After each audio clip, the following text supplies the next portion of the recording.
Oi, o vídeo de hoje é o terceiro e último post da trilogia do Chinua Achebe, do escritor nigeriano Chinua Achebe. No primeiro vídeo, no primeiro post, nós falamos de O Mundo se Despedaça, que é o romance de estreia do Chinua Achebe, o primeiro da trilogia. Depois, no segundo, nós falamos de A Paz Dura Pouco, que é lançado 2 anos depois do primeiro livro. E, por fim, hoje, nós vamos falar de A Flecha de Deus, que fecha a trilogia. Como eu disse nos outros posts, para entender a obra do Chinua Achebe é necessário ler os 3 livros. Um único livro, seja ele qual for dos 3, não vai dar a visão completa que o escritor quer passar para o seu leitor. Então, qual a diferença de A Flecha de Deus para os outros 2 livros? Os outros 2 livros, ele trata da família, os 2 protagonistas são parentes. No primeiro livro é o Okonko, que é o avô, e no segundo livro é o Obi Okonko, é o neto, né? Então, se passa na região de Umuofia.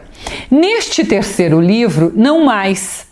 Nesse terceiro livro, 6 aldeias se juntaram, eram 6 aldeias que isoladas elas eram fracas, elas entenderam que se elas se juntassem, elas poderiam ser mais fortes, ganhar as guerras, e elas se juntaram ali para ser Umuaro, né? Então, quando elas se juntaram, cada uma tinha uma divindade, e elas abriram mão das suas próprias divindades e ficaram apenas com uma divindade, que é o Elu. E aí o nosso personagem principal vai ser o Ezeulu. Então o deus é o Lu e o sumo sacerdote é o Ezeulu, ou seja, é aquele que é o portador, que é o que recebe as mensagens de Ulu.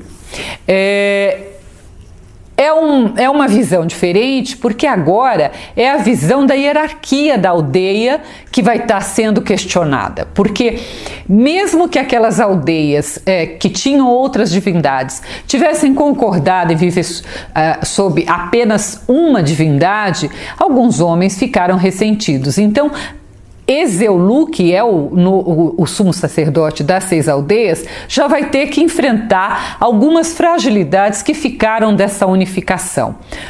Por outro lado, ele tem também que lidar com o homem branco. E este homem branco, em que momento da colonização? No primeiro livro do Chinua Achebe é o primeiro contato do povo Ibo com o homem branco. No segundo livro já está muito mais adiantado, tanto é que o protagonista foi estudar na Inglaterra.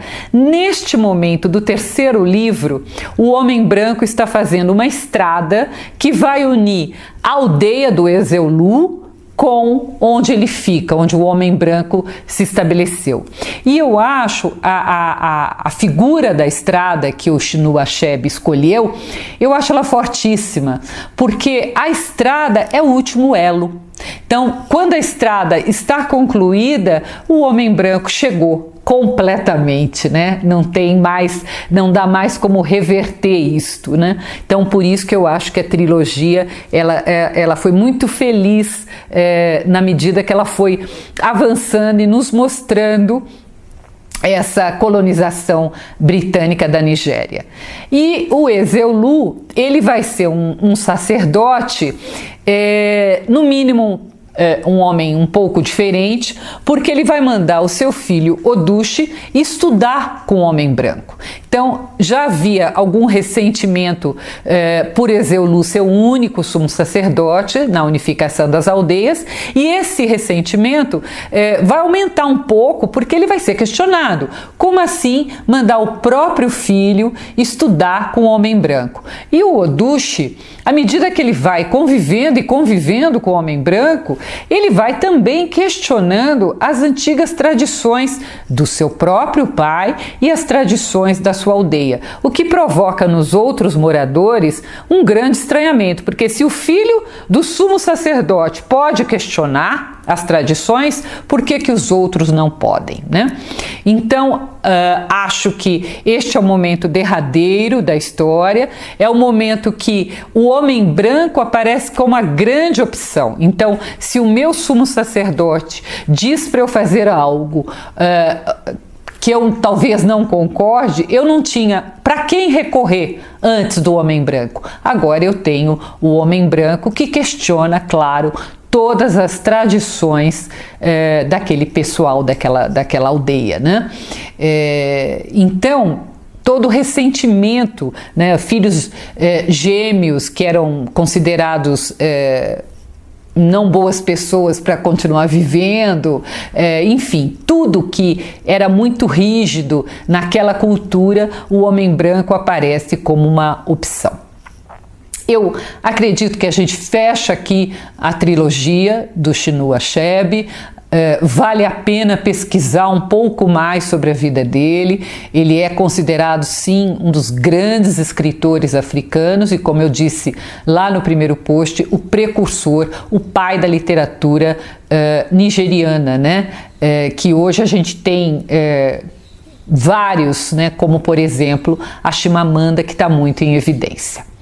Se você quiser ler a resenha por escrito e as outras duas também, acesse o meu site www.miriambevilacqua.com.br e se inscreva no Biblium, né? Nós paramos um pouco de falar sobre Chinua Achebe, mas vamos continuar falando de muitos outros escritores africanos também. Até o próximo post.